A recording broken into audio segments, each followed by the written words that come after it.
screams in the night. Indian legends. Miles of footprints. Sightings. What are these elusive hominids that stalk the wilderness? Join us for eyewitness accounts, questions and answers, Bigfoot encounters of the past, and ongoing encounters in the present. Your host, two-time witness, field researcher for 43 years, William Jevning. Welcome to the mystery. Welcome to Creek Devil. All right. Well, I live in Utah, and I guess I'll just start right out here with my first experience. I was about 12. I think it was 74, and my uncle took me on a camping trip up in the Uinta Mountains, and they're pretty high up. They're up the top where we like to go. You're talking 9,000 to 10,500 feet. And we were at a lake that was probably about 9,000 feet. And I had a cousin that was about the same age as I was. And there was we were just adventurous kids. And there was a mountain that they're all glacier lakes. So there was a mountain that just kind of like sloped right to the shore of the lake. And we decided, we were looking up there and we thought, well, we're going to hike to the top of that thing. And at least to this ridge, and it was pretty far up there, and so we started straight up the side of the mountain, and it seemed like we were probably going for maybe 3 hours, somewhere in that area, and we came to this clearing, and the clearing was probably about, I'd say, 40 meters by 40 meters, just an opening in the pines. Everything up there's, lodgepole pine and some Douglas fir, and there's some spruce. I think it's subalpine spruce, if that means anything to anybody. But in this meadow or this clearing, it was all grass, and the grass was probably, 5 feet high, and we couldn't, see anything in there. And we were just hanging back in the tree line, and we both just had this horrible feeling. Honestly, it was pretty unnerving, and we knew something was out there watching us, and so we were just kind of hanging back in the tree line, trying to figure it out, and we both just decided that it wasn't even wise to even venture in there. So it kind of scared us. We were only kids, and we turned around and we booked it back down the mountain, and there was a dirt road that went past the lake, and we came busting out of the trees, and there was this, I think, like a big Ford four-wheel drive, had a roll bar on the back, and there was a bunch of guys. There was a couple of guys without shirts with long hair standing up in the back of the truck holding on the roll bar, and they saw us come running out of the trees, and they slammed on the brakes, and they started yelling, "Did you see it? Did you see it?" And we're like, "See what?" And they're like, "Bigfoot." And it just caught us off guard, and we didn't really say anything to them, and they just punched it and took off down the dirt road. So we both looked at each other, and my personal feeling is based on other experiences I've had with wildlife up there. I think it was hiding up there in the grass, because in that clearing, because I've had other experiences with, top predators. I told you a story about, I was gold panning. I was working my way up this slot canyon, and, it was sheer cliff, solid rock, quartz veins going through it and stuff, and real narrow. And the river was just, cascading down, and there was a lot of waterfalls. And so I was hiking up that, panning for gold as I went. And, obviously, I didn't find much, but that's beside the point. But anyway, so I'm working my way up, and I was traveling light. I had to climb up, waterfalls and stuff, and it was kind of dangerous, and I was by myself. I topped probably the third waterfall, and as I was going up, the walls of the canyon were, 75 feet on both sides, straight up, maybe even 100 in some areas. So, even the bravest mountain lion's not going to make that leap.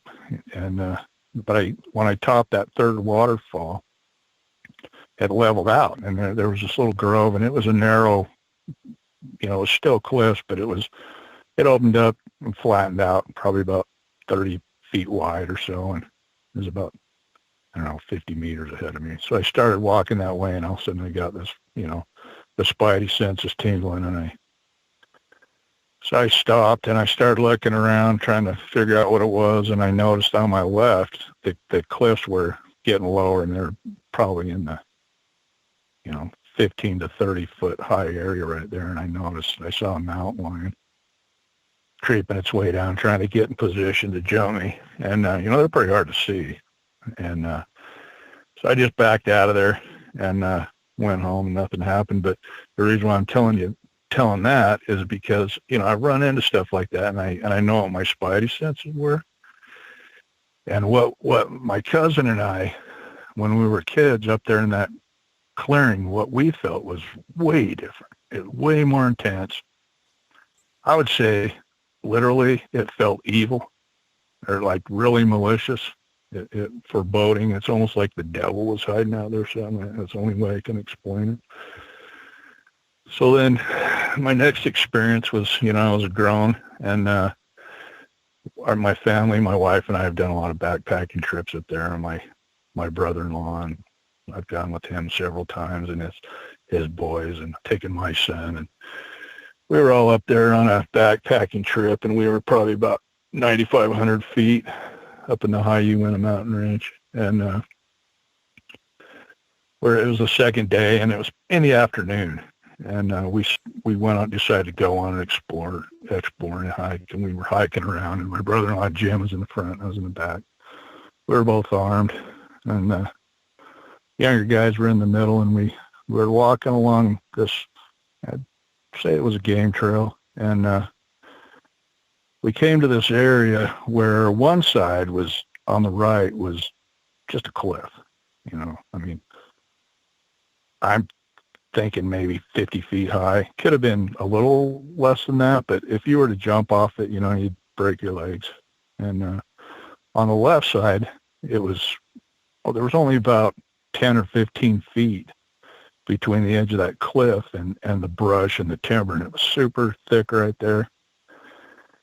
And we were walking along, and all of a sudden I got that same, really dark, menacing spidey sense thing. And, I was with all the guys, and, it's not like we were, hunting VC or anything, so, I kept going for a few more steps, and then it was just too strong, and I stopped, and I hollered to my brother-in-law, hey, we need to turn around. If something's wrong, we need to back out of here.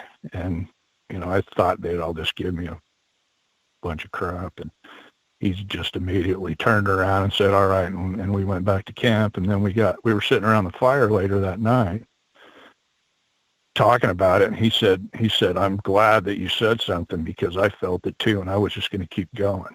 All right, so that same evil, that's the only way I can describe it. I don't like attaching an emotion like that to an animal, that, he's evil. But that's what it felt like. It felt like really just dark and menacing. And I've thought about it, and I've been back to that place a few times, and if there was like 3 creatures in there, Sasquatch, whatever you want to call them, in that thick brush, you wouldn't be able to see them, and they'd only be like 15 feet away. And, so here comes some deer down that trail, and they just, wait till it's right in the middle, and the 2 on the ends just bust out of the brush, and then one in the middle, those deer are going right over the edge of it. And they don't have any room to go anywhere else, and they're going to, and that reminded me a lot of how, 1,000 years ago or however long ago it was, ancient man, they'd purposely run animals off the cliffs to hunt them, and then they just go down there and get them, and it was pretty effective. That's what it reminded me of. I've been, like I said, I've been back up there since, and And around, and I've looked around that area and stuff, and I've never seen any kind of tree structures or any of that kind of stuff. I haven't even seen any tree breaks, and so, or tracks. In Utah, it's pretty dry. It's one of the driest states in the country. And so when you're up, I used to live in the Pacific Northwest, and when I was in the military, and I got out quite a bit. I had a buddy of mine, and we loved to fly fishing.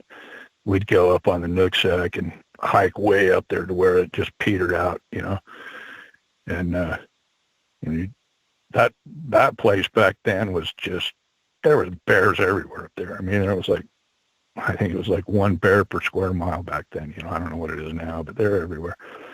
Run into them, and that stuff didn't scare me, This other two experiences scared the crap out of me. I mean, I never felt anything like that. So then my third experience was probably in 2005, and my wife and I went on a backpacking trip, and we went. It was pretty far away. I mean, we were out in the wilderness area. They even put a sign up that says, warns you, you're on your own, basically, And so we were way out there, and we were at an alpine lake, and it was at 9,500 feet. We set up our camp, and, we do all the normal things, hang our food away from camp so that, if there's any bears, hopefully they won't bug us and stuff. And, we just were going to do fish, and there's a lot of native cutthroats up there, and brook trout. So we're up there fishing the first day, and we just had a blast. And then that night, we were pretty tired from hiking in and all that, and so we were sitting around the campfire and drinking some hot chocolate, and we're kind of just waiting for the fire to die down. And probably around 11, we went to bed, and we were just in a little Eureka Timberline 2-man tent, and I've had that tent for like 35 years, and it's still going strong. Highly recommend it. But they're kind of heavy compared to what they make nowadays. But anyways, it's not very wide. It's a 2-man tent, so it's probably 5 feet wide, at the most, and probably a little less. And we're in there in our sleeping bags, and my wife passed out. She was tired, and I was just kind of laying there listening to the night sounds and stuff. And I don't even know how to explain it, but I heard. It sounded like talking. And we were way out there. I mean, there's nobody out there. We had the whole lake to ourselves. We never saw anybody on the whole hike in. It was several miles. There's no roads around there, and at all. And I can only describe it as talking. And it was like baritone, way down there. And there was like 4 or 5 syllables. And they were fired off pretty quick. It wasn't like, duh, duh, duh. It was da, da, da, da, it was kind of quick. And I've heard a lot of bears. I've heard all kinds of stuff, I mean, it wasn't a bear, it freaked me out.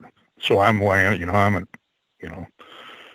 I'm laying there all ears, and I'm listening and listening and listening. And when I heard that, I woke my wife up and said, hey, there's something out there, probably a bear, But I wasn't thinking Sasquatch, or anything like that. I was just, but I've never heard anything like that. And I just wanted her to, be ready in case, Didn't have any weapons except for a knife. And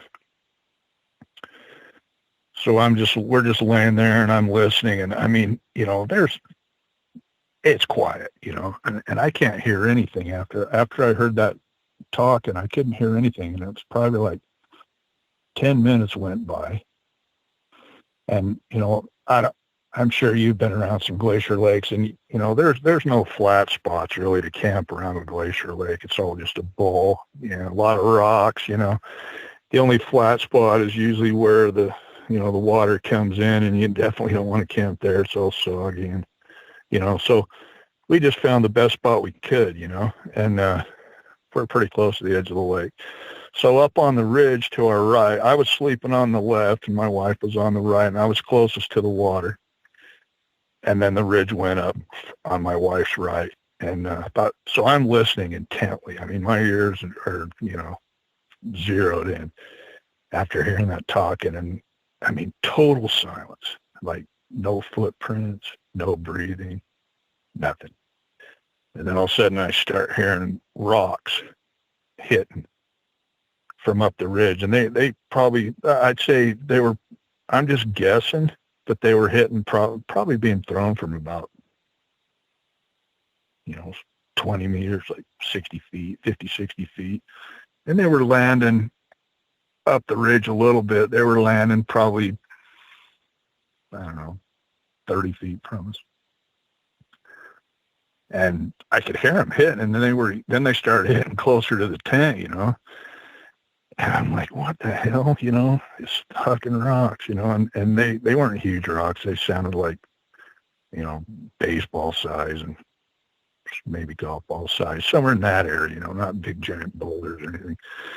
And none of them hit our tent.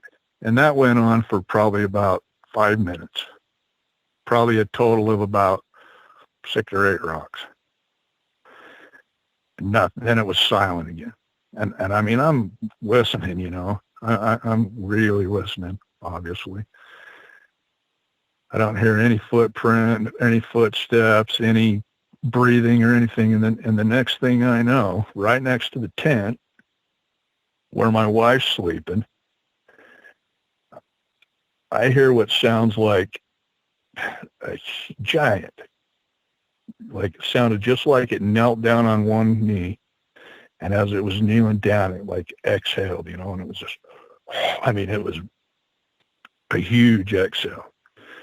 And every time I think about it, I always think of my stepdad when I was a little kid. He was a contractor, and and when he kneeled down, he made the same noise. And it just, that's the first thing I thought of, but only way bigger.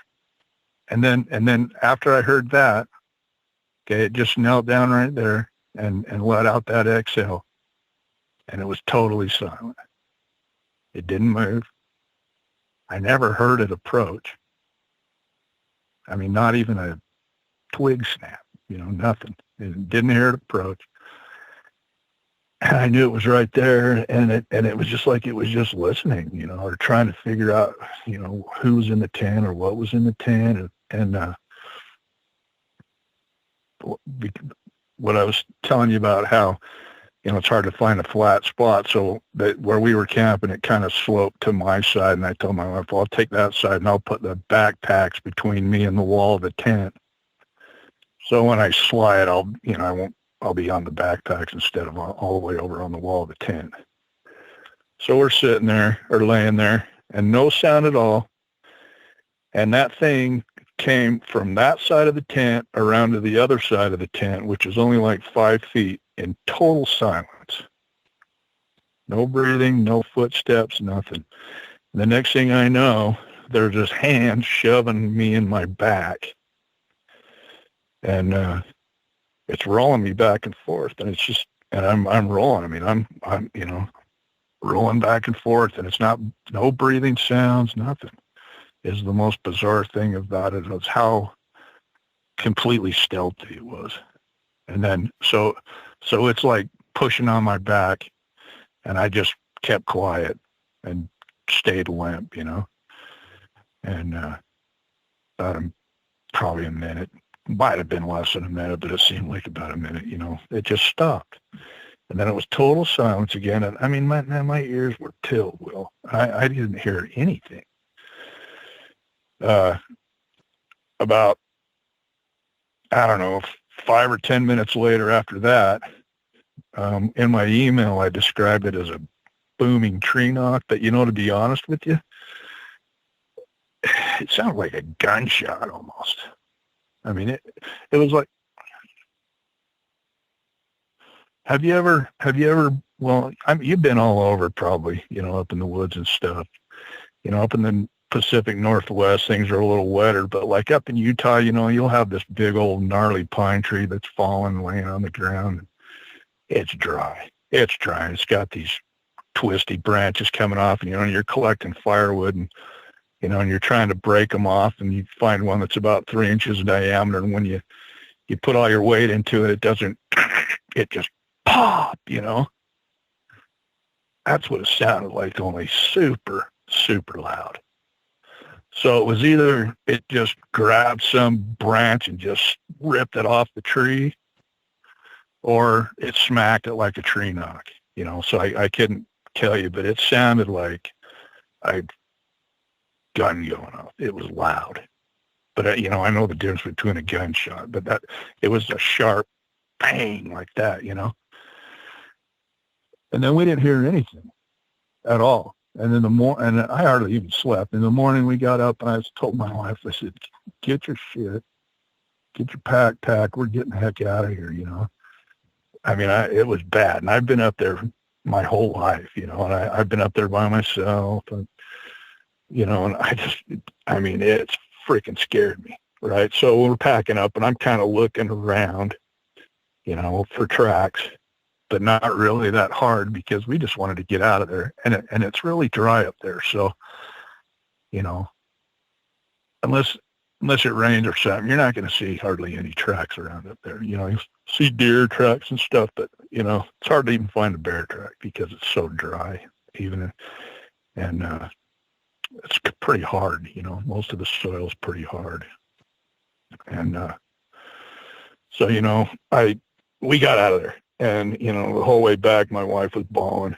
She was freaked out. And, that's not her first rodeo either, And so, like I've been fishing up, and, we used to go up on the Nooksack. I think I told you that. And, we'd come around the bend and those rock fields up. Yeah, we'd go all the way up to where the boulder fields are, and then it turns into all these little offshoots, and they all finally make their way back into the main river. But and there's a lot of bears up there. It'd come around the bend, and there'd be a black bear, and I've heard them. I know what it sounds like when I'm, and there's females, and they got cubs, and they start, jaw popping, and,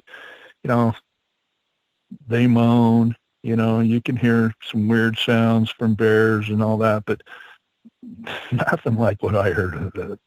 All I can say, I lived in Arizona. I used to go up on the Mogollon Rim a lot, and I did some work up on the Apache reservation up there in Globe, Arizona, and listening to those guys talk, it kind of sounded almost like sort of like a native tongue, you know what I mean?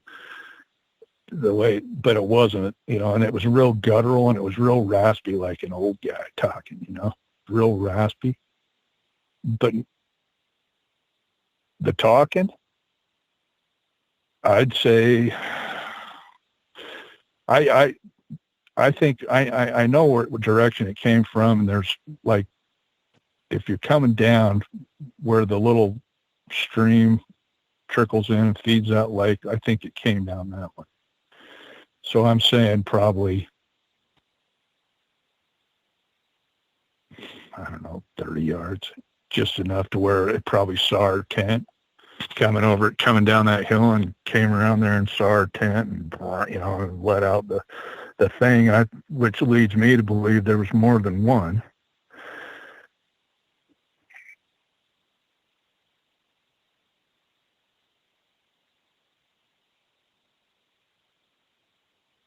Yeah, because I never heard them. I mean, you would think, you never want a black bear coming around your tent at night. But when they do, you can hear them. I mean, they're breathing, and you just smack the wall of your tent. Most of the time, they'll just get out of there,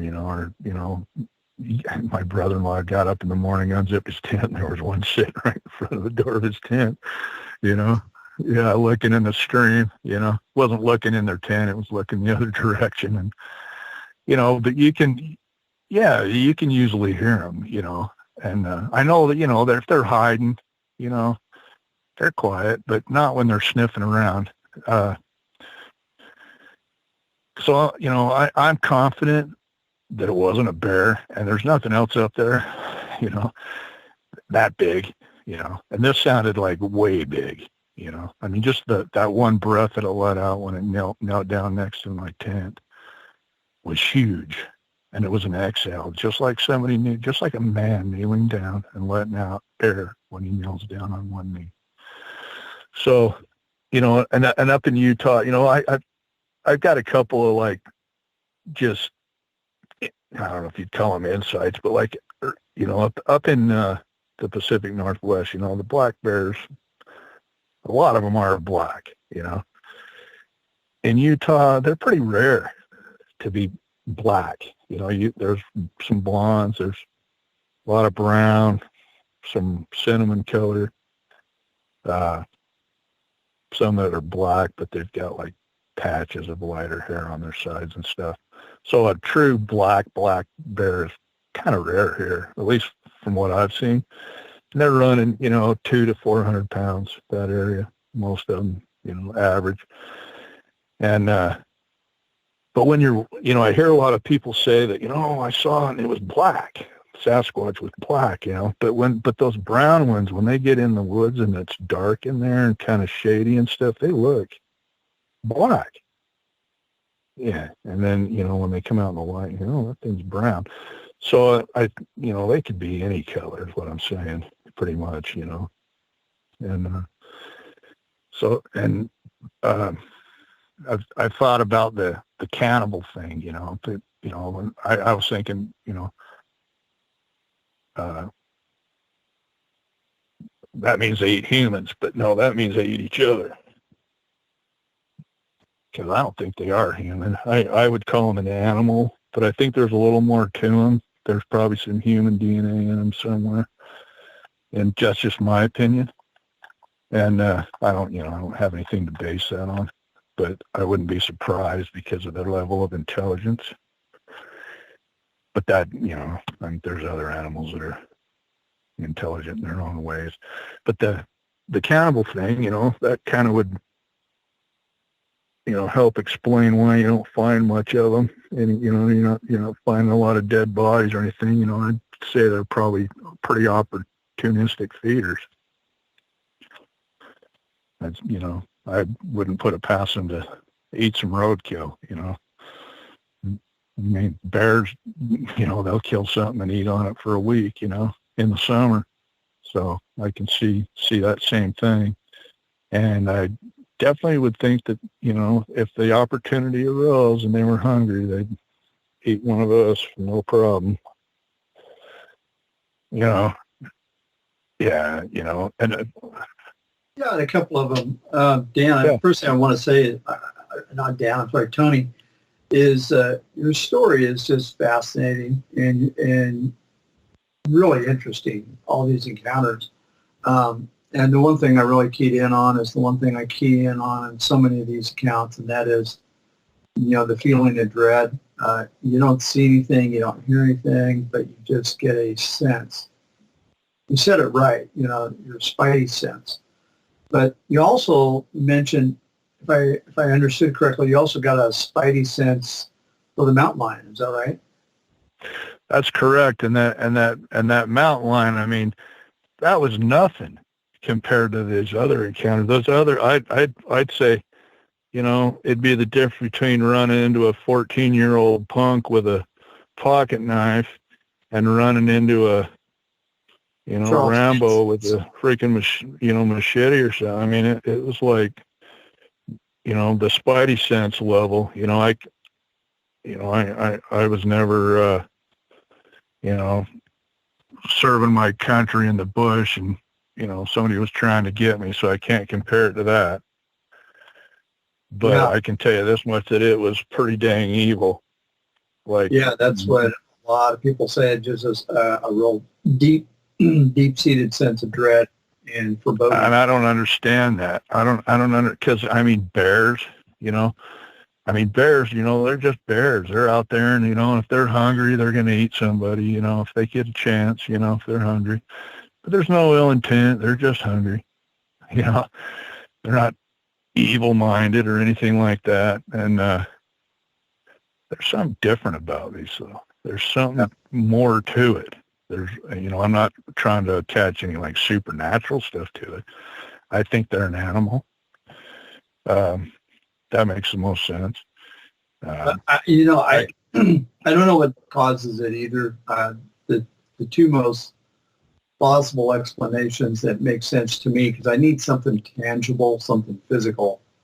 And Will, you can let me know if I'm maybe on the right track or kind of derailed here. But number one would be the possibility of some sort of infrasound that affects us. And the other was somebody that Will had known that just sort of thought out loud, maybe pheromones. So say that last word again. Pheromones. Could be. I'd say that both of those are in the likely category. I'd say also they may have some kind of, I don't want to say telepathic, but it might just because it's a higher functioning being, it might have a little more brain power to where it's putting out, it's like more like a person trying to kill you or something. I don't know. I'm only speculating. But I think that the pheromone thing, I think, makes a lot of sense. And also, the infrasound, either one of those. I'd say just based on my knowledge, I'd be leaning towards the pheromone. Okay.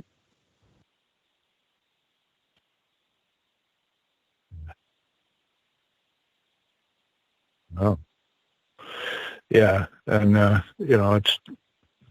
there's still a lot to be learned. But see, that's one thing that I like about what you're doing, Will, is I mentioned it in my emails. A lot of most of the other sources out there is just sensationalism. They want if you didn't see it, they don't want to hear it. They're looking for the most fantastical story they can to grab their audience, and you are more scientific because of who you came up with. So you're going, oh, okay, I got to hear what this person has to say, because even if it fills in a small gap in our knowledge, and you're willing to take the time to do that, and you don't jump to conclusions, but you have a lot of experience. You're not an armchair.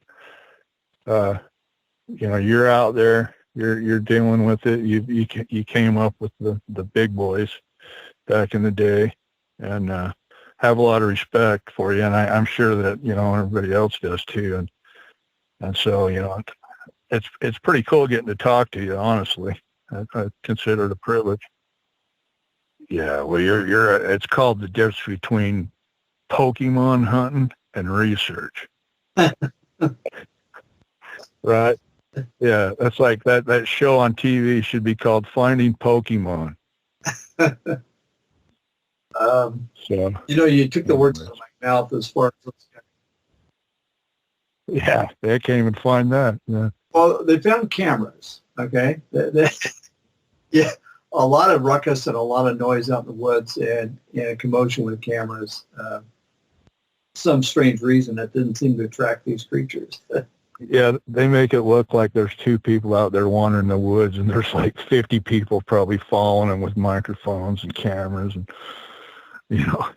So yeah, anybody that's ever hunted even squirrels knows that's not going to work. So, but yeah, it's it's a fascinating topic. I was always a skeptic. Like when I was a little kid, the first thing I ever heard about Bigfoot was, we were in elementary school, and your parents could buy these movie tickets for like $7, and they were on a sheet of paper, and ours were always green. I remember that. And you'd tear the bottom one off, and then your mom would drive you down to we used to go to the Villa Theater down in Salt Lake and drop you off on Saturday with all your friends. And it was just a big kids movie day in there, and you'd watch old Tarzan movies and for a couple hours, and they had that Don Knotts, The Ghost with Mr. Chicken, and we used to laugh so hard at that movie, when we were little kids. And then one time I went there, and they had I don't know if it was insert. I don't know what it was, but anyways, they had the Patterson Gimlin film, and that's was my first exposure to Bigfoot. And I think they might have, talked about some other mysteries, and they had that, and I looked at that, and I was like, wow, that's pretty neat. But then I just kind of forgot about it. I was only like, 9 or 10, And then the next time any exposure to was, I think, the $6 Million Man, and they had that Bigfoot on there, I never really spent a lot of time thinking about it until even when I was a kid and I had that, when those, with my cousin and the guys are, they're out there, tearing around the mountainside trying to cut off Bigfoot, it really didn't register, I was still a kid, but after I had that experience with my brother-in-law and then the one with my wife, those scared me. Hey, and Tony, this is Tom. I got a quick question for you. Did she hear anything, and what was her experience with this creature? My wife didn't hear the talking because she was already asleep, and she will not discuss it. She does not like even me bringing it up, and I think it scared her. And she doesn't want to. I don't think she wants to think about there actually being something like that out there, Well, so she really just doesn't talk to me. When it first happened, she, just wanted to get out of there, and she pretty much cried the whole way home, hiking out of there. She was scared. Yeah. And isn't that funny? Hollywood grit, I think it's hilarious. But yeah, that doesn't surprise me at all, And well, they were capitalizing on the publicity and the interest in the topic. Yeah. And it was like, I think the $6 Million Man and Bigfoot kind of like had an eye-to-eye mutual understanding moment at the end of that or something. It was just funny. I'm scared up there. And I was just up there like about 3 weeks ago, same area, tent camping, and I was not comfortable. And it's been, 13 years since my last experience up there. And, my brother-in-law, he's got his youngest is 14, and he will not let him out of his sight up there. Yeah. It does. It increases your situational awareness when you go out in the woods after that, doesn't it? Oh man, I'm not even comfortable up there anymore. Like I'll sit around the fire and stuff, but I'm always, my head's on a swivel, and I'm looking around and listening. And then every time I get in my sleeping bag in my tent, it all comes back. I'm like, oh God, I hope that, nothing like that ever happens again. Cause I'm a vet. I did, over a decade of service honorably. And, I've seen a few things, and that's scared the crap out of me. I mean, when I got home, the first guy that I told the story to, I was shaking like a leaf, telling him about it. And I served from 81 to 94. And so the last thing I did was I was in the Navy, so right after that Black Hawk Down thing happened over in over in, I can't think of it. Yeah, Somalia. That's what I was trying to say. And, the Army guys got in a real bind over there. And we were over in the Persian Gulf, and so we booked it over there. And got there like a couple days later, and we did air cover for him and stuff. And I was just glad I wasn't one of those guys. That was hardcore. So anyway, so I'm not saying I'm Rambo or some Green Beret or anything like that. But I've had plenty of things in my life, that are, and I used to go up camping and just totally be relaxed. Like I, sleep without even sleeping in a tent or whatever. Now it's like I want to be inside of I bought a camp trailer because of the walls. I was like, I'm serious. It freaked me out.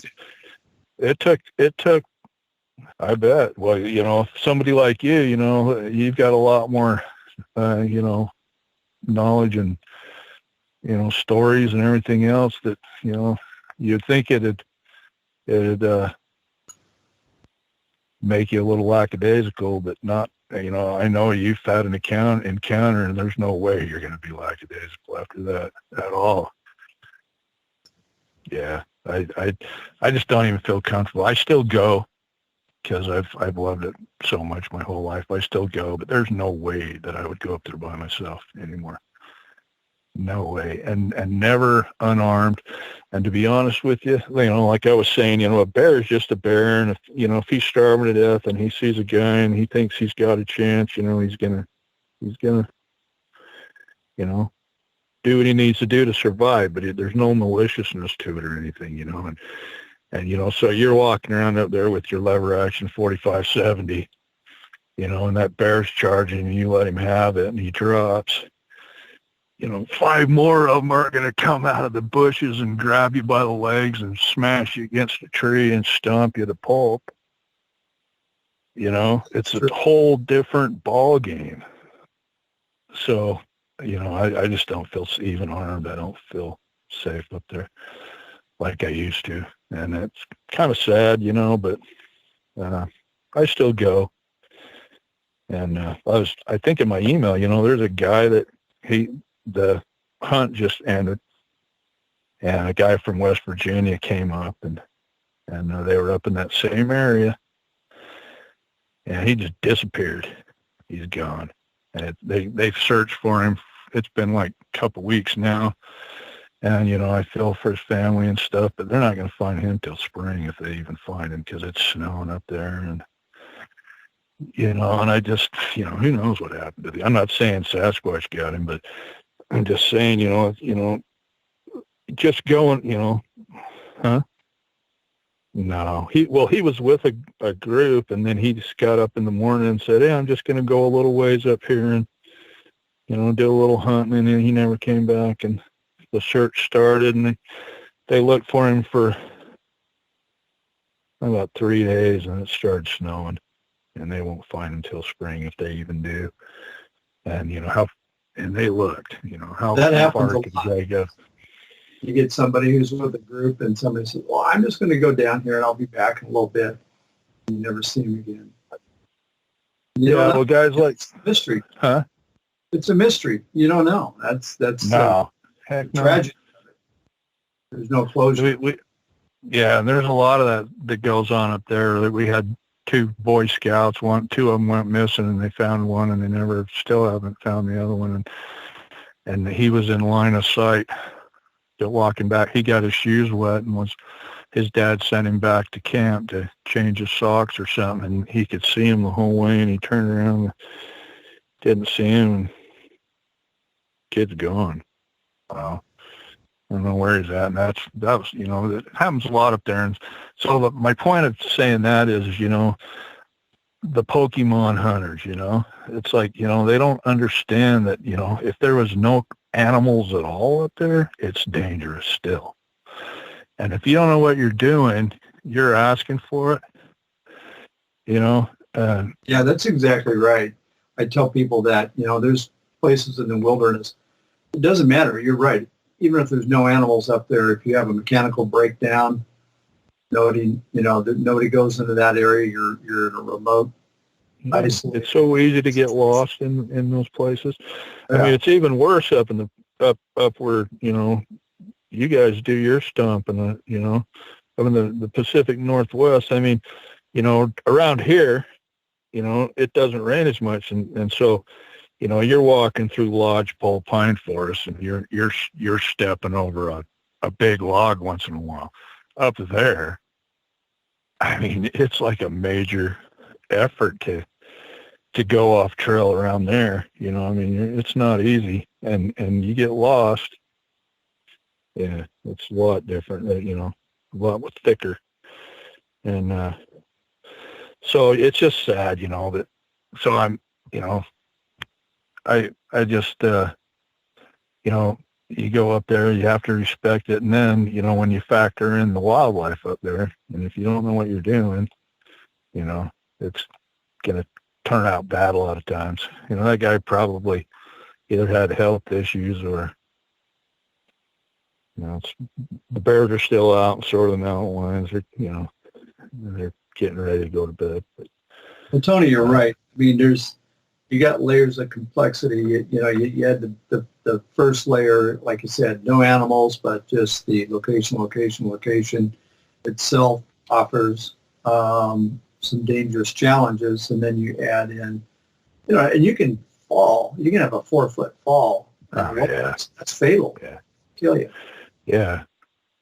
But for me, I'm usually, all the time I'm armed now when I go up there, but I just don't feel like, if I ever had an encounter, face-to-face encounter, I know that, even if I had like I said, a 45-70 and I dropped one, I'm going to be like hauling ass out of there, praying to God the rest of them don't get me. You know what I mean?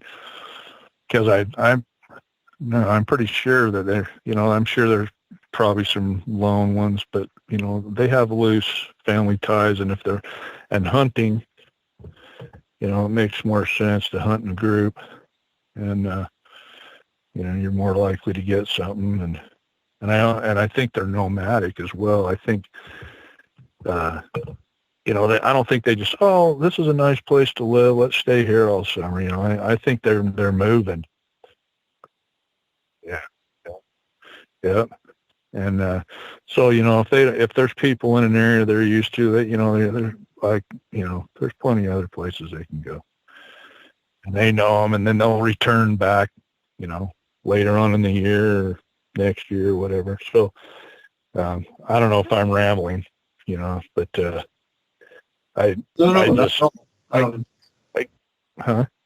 had a question. Have you Yeah. talked to anybody else that is, in your circle of friends or acquaintances that have also had encounters with these things? One guy, and I was at the grocery store, and I don't even know his name, but I live in a pretty small town. Like, I can be up in the mountains in like 10 minutes. And he went on he went to the same area that I had the encounter with my wife, but he was on horseback, and he went probably 15 miles further in than I did. And he had a similar experience in his camping, but he had horses. And this guy's not a rookie. He's, jump on the horse and grab your rifle and head, 20 or 30 miles out and, come back with an elk, one of those kind of guys. And it scared the heck out of him too. And we were at the grocery store, so he didn't like really go into a, really detailed story, but he told me that he had an encounter up in that area. And so all the encounters, including his and all three of mine, were all within 20 miles or less than each other, all of them. So that's interesting. So they're, at least in that one area, it sounds like they come and go, or the mountain range, the Uintas run east and west. And okay. they start around Provo, Utah, and they go all the way to Wyoming. And so where I'm talking about, we're maybe like, as the crow flies, max 30 miles from the Wyoming border. So it's pretty remote up there. Yeah. And gnarly and rugged and high. It's pretty high. So, it's true, real deal stuff where you can die, and, it snows up there in July. Most of us don't even try to go up there till June. Like Father's Day weekend's usually the earliest you can get up there because of the snowpack. And, so you don't have a lot of you know, get up there in middle, you know, early part of June, and it's snowing again in September up there, you know. So, you know, it's only a short period of time where there's a lot of human activity, and then the road gets snowed in, and you can't even, you know, there's like 10, 15 feet of snow on the road, and you got to clear it all off in the spring, you know. So it's, yeah, so it's, you know, in the summer it's used pretty good, but it's, you know, it's such a pretty vast area that, you know, it's not hard to get away from people up there. Yeah, I've been in some of those areas up in Wyoming. It's very remote, Yeah. very beautiful. I love that rugged country, though. It's very nice. Yeah. No, sir. Just I appreciate you giving me the chance to get it off my chest. You know, I don't like really talking about it that much because, you know, I don't like getting teased. You know, I haven't really been teased that much, but I have a little bit. And yeah. Well, I guess the last thing I would say would be that I've retired, and so now I have more time, and so I've been listening to a few of your programs on YouTube, and I am totally blown away at how similar the things that happen to us, how many other people are telling the same kind of thing.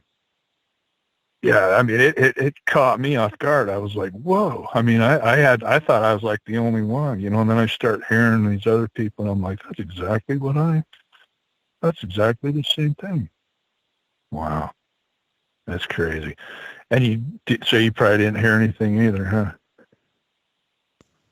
Oh.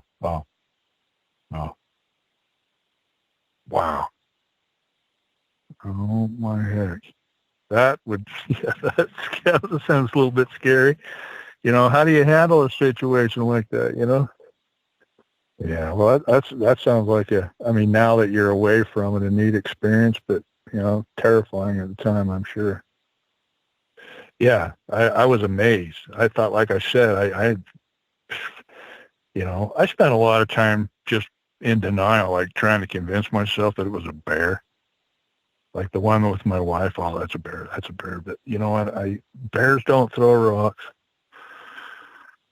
They don't gibber. And they don't talk. And I've heard all different kinds of, you know, bears bawling, you know, whatever, you know. This was nothing like that. This was, to me, was like a distinct, you know, I wouldn't say they have language, but it sounded like a male telling some other ones, you know, get away from there, or go up there, or look out, or something. I don't know, but it was, yeah, that's what I think too. It's because it was like articulated, but it wasn't like, you know, I mean, I couldn't really. It was kind of like, blah, blah, blah, like that sort of, you know what I mean? But I could never reproduce it. But it was, you know, it didn't sound like a bear. You know what I mean? It was more like choppy and it was bizarre. It was bizarre. So, anyways, hey Tony, one thing I want to say is I think I know how you feel when you get on to a show like you're talking to Will and I. You're talking to a group of people where you don't have that hurdle of explaining and trying to convince somebody of what you saw, and that's a good feeling, right? It is a good feeling, and yeah, it's like I thought I was the only one that had that type of experience, and that nobody would really believe me. And you know, it's just a good camp. You know, people, oh, that's a good story. You know, blah blah blah. That's a different thing when you talk to fellow people who've had encounters. Yeah, and then after listening to a couple of your episodes, I was, frankly, I was shocked. I was like, this is really made me kind of feel good, you know. I was like, oh man, so I'm not the only one, and then being able to talk to you guys, like you said, and you know, somebody that has some real knowledge is not, you know, and can filter out the stuff, and you guys don't jump to conclusions, and and it's just, yeah, I feel better about it now because I know that there's some people that get it, yeah, it's amazing. And so, like I said at the beginning of our conversation, I really feel like it's a privilege to get to talk to some guys at your level of research, and and just knowing who you rub shoulders with, it gets a lot of credibility there, and how you've carried the torch, and you haven't let the community down. That's I kind of think that's hard to find nowadays. Yeah. So I wish you guys the best of luck. And if I ever have anything else, or if I run into anybody that sounds like they got a legitimate story, I'm going to send them your way to add to the data. Yeah, I'm only like 90 miles from that Skinwalker Ranch even, and Fairview Canyon's not too far from me. And I know there's been a few down there and down in that area. So yeah, I'm pretty close to all those. And my wife and I, we get out around there, down there. We get, the Skinwalker Ranch thing. I'm not into all that stuff, but it's just, Utah's got its share of strangeness. So, and yeah. But anyways, yeah, go ahead. I appreciate you. Yeah, well, I appreciate the opportunity, and I hope it helps somebody else and furthers the research in even a small way. It'd be an honor. So.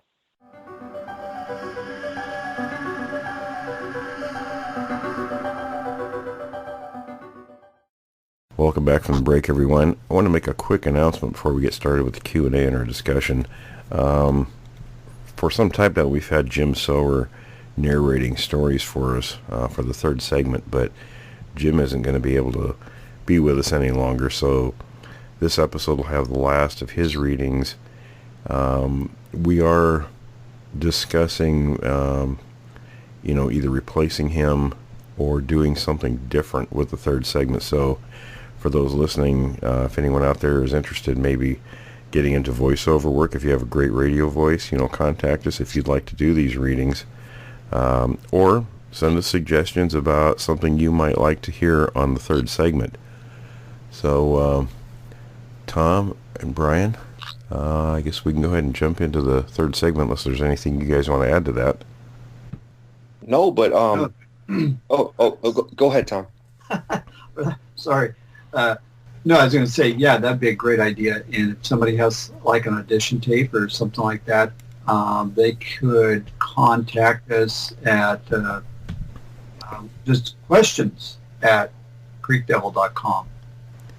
Yeah, it's not a paid position. Sorry, folks. I mean, we don't get paid either, so. But with a lot of listeners, and we just went over 2 million views on YouTube, so we're growing quickly. But it's a great way if you want exposure for your voice. If you have a great voice, it's a great way for exposure to possibly get into doing voiceover work. So, give that some consideration, and if you're interested, give us a like you said, Tom said, maybe an audition audio piece or something, or contact us. Let us know what you think. Yeah, so we'll just to start off, one of the things that we hear all the time is about how they kill their prey, in particular deer, but also other animals, and the reports are that they snap their legs in half, and I just wanted to know, how often have you heard that before? In the past, we didn't really hear a lot of that, but then people weren't, seeing that kind of thing. It's a fairly, I wouldn't say fairly recent advent, but we're getting reports of it more and more now than previously. So it does seem to be a growing thing that people are either finding, or we have had a couple of witnesses reporting that, but it does sound like something they are doing, especially if they're hunting a group of deer, let's say. I can't remember the witness off the top of my head we had recently, but who actually witnessed this. There was a group of these creatures hunting a number of deer, and I remember he said that the legs were, one of these things grabbed a deer right in front of him and broke its front legs, essentially hobbling the animal.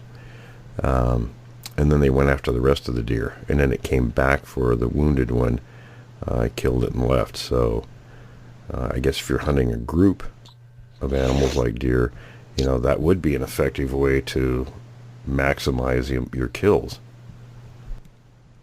Right, and mobilize them. Exactly. Basically. Yeah. If you're in a hurry, especially with animals that are running quickly, you want to immobilize as many as you can, and then go back and retrieve them. Right. So that was actually kind of a segue into my next question too. Is that how quickly, for the most part, how quickly is their kill? Because we always hear about them snapping the animals' necks and everything, but how quickly does that happen? Oh, I would imagine a matter of seconds. It'd be fairly quick. Right, but do you think that that if they're hunting a group of these animals, they might snap their legs and then immobilize them, and then later on go back to kill them and snap their necks? Oh, sure. I guess it depends on the circumstances, how many deer they're hunting or whatever other animals. However long it takes to get the number that they can, and then go back and get the others could be a matter of minutes. Mm-hmm. Interesting. Now, have you ever heard any reports of them being attacked by, let's say, like a group of coyotes? Because I think that you said before that if there were a couple of coyotes, they would be able to just easily punch them in the face and dispose of them. But have you ever heard of any of Sasquatch being kind of lured into an area where there might be a group of, let's say, 12 coyotes and attacking them? No, never heard of anything like that. The Sasquatch is going to be a much higher level predator, and I think even coyotes, wolves, animals like that are certainly going to be very wary of them. And oftentimes what I've heard is the coyotes have been lured in by the Sasquatch instead of the other way around. They're pretty smart. They're not going to be lured very easily into any kind of a situation. Mm-hmm. Tom, what do you think? I think I've got one of my all-time favorites here. Okay. This is, we got Fred in Okinawa, and really look forward to his questions. They're interesting and they're really good. So we got two questions from Muriel. Muriel, if I mispronounce your name, I apologize. So question number one is, Muriel wants to know, why do Sasquatches not fall or die when they get shot? And then in parentheses, Fred says, I think she may be asking about the muscle bone structure and, the size of the round. And then her second question is, why do Sasquatches sometimes imitate the sounds of different animals? Two very good questions. And we want to give a shout out to Fred and his great students. Always appreciate you guys and the questions you send us. Question number one about them being shot. Well, you have to look at the number of cases where people have said they've shot them. Sometimes they do fall down and have been killed, which, of course, then you'd say, well, where's the body? Let's look at things like the 1924 miners' attack. The morning after the attack, Fred Beck and the leader of their group, I can't remember his name, went outside the cabin to have a look. And there were still one or two of the creatures present.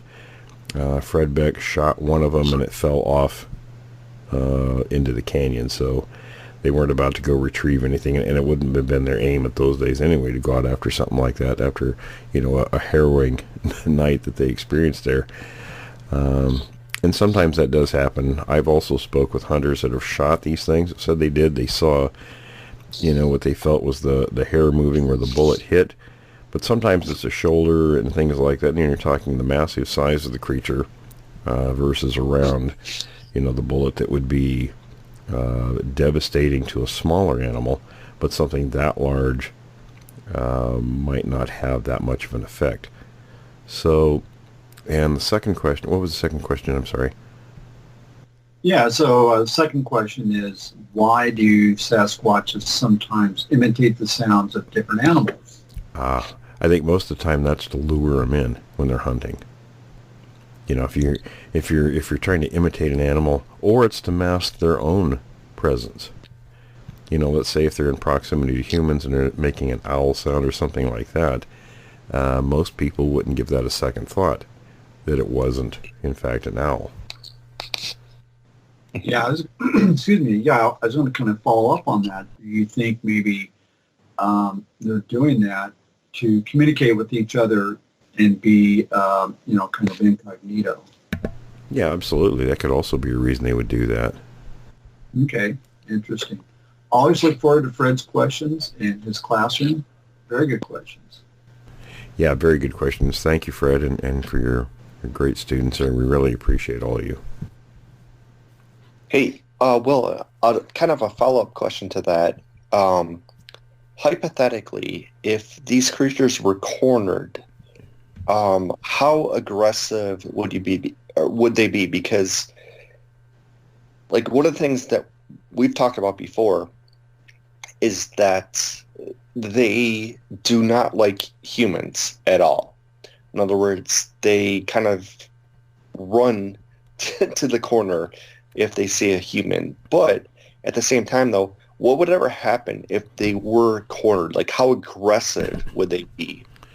Well, like anything, it depends on their disposition, individual by individual or group to group. If they're cornered, very aggressive. Almost always they would have a way out, but if they're cornered, it's not a good situation, and they're almost always going to be very aggressive. I'm going to do a kind of a follow-up on that. Do you remember, it was back in the days of Witness of the Unknown, and I don't remember the guy's name. I think he was a state trooper up in the state of Washington, and he was calling in. He was getting frustrated because he hadn't gotten his elk that day. It was getting towards the evening. He was calling in with a wounded elk, with the bugle. Yes, Gerald. Yeah, right. And then he starts getting all these sounds around him. I think one was an owl. I don't remember what the other ones were. Do you remember that? And how was it that he got himself out of that situation? Because it sounded like it was pretty dire. Yeah, Gerald wasn't a state trooper. He was a former Washougal police officer in southern Washington, and him and two buddies were up elk hunting, and they had their tree stand set up, and he didn't know his two buddies had moved off to a different location, so he was sort of by himself in that area, and he got frustrated. He wanted to get the elk herd moving and used his elk call, and that's when he started hearing these sounds. And they were basically triangulating his position. They were moving around him, and within moments, 5 of these things swept in on him, apparently believing that he was an elk. Obviously, they were hunting the herd also. And he was, I think he said 100 yards away from his truck, so he was in a really tight spot, thinking he wasn't going to be able to make it to the truck in time. But we had just spoken a couple days prior to that, and I told him, I said, well, if you're in a bad spot, there's some things you can do to get yourself out of that spot. And one of them was talking out loud, confusing them, making them think that there were more people around than what they saw. So he talked out loud like he was talking to his friends and whoever, and it caused just enough hesitation in their behavior for him to get to his truck and get out of there. Yeah, okay, that's actually a really good safety tip, and I've heard it's you or may have been a former guest we had on, Lee, saying that he would answer back in a different voice, so it sounded like two different people talking. Right, you can do lots of things. I mean, there's If you, and let's say there's a group of you, 3 or 4 people, if you all dress exactly the same, and I mean in small details, that definitely confuses them, because then they have no idea how many people there are at that location. And it's a numbers game with them. If they think there are more people than there are of them, it puts them in check. If the reverse is true, then they can be very aggressive. Interesting. Yeah, so if it's a numbers game, then, and they feel like they've got the advantage, that's not a good situation. Right, and there can be exceptions to these rules. These are generalities, of course. Yeah. So Will, can I kind of follow up on that question too? We do have a lot of reports of them peeking into windows, and I'm just curious as to, obviously things can get a lot more dangerous, but do you think that these creatures, they peek into windows first to observe people, and then that's when the aggression comes into play, like later on? Yeah, I think initially when that starts, it's they're doing a little recon, seeing who's around, how many people, are there any opportunities like children, old people, etc. Right. So they're actually doing investigation. Yeah, they're snooping to see what's available. I mean, now it depends if there's pets outside. Is there some kind of a food source left around? They're kind of scoping the situation out. And then again, depending on their disposition, will depend on whether it ramps up or not. Mm-hmm. Yeah, I'm going to follow up on that actually with another question, and that is, and I've heard discussed before that probably 99% of their behavior is food related. Yes. Food acquisition. So if they're looking in the window, they're probably looking for food.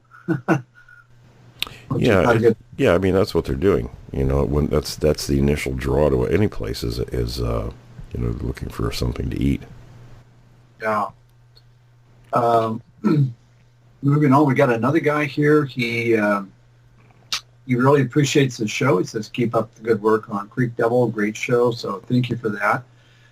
He was curious about the gestation period for a female Sasquatch.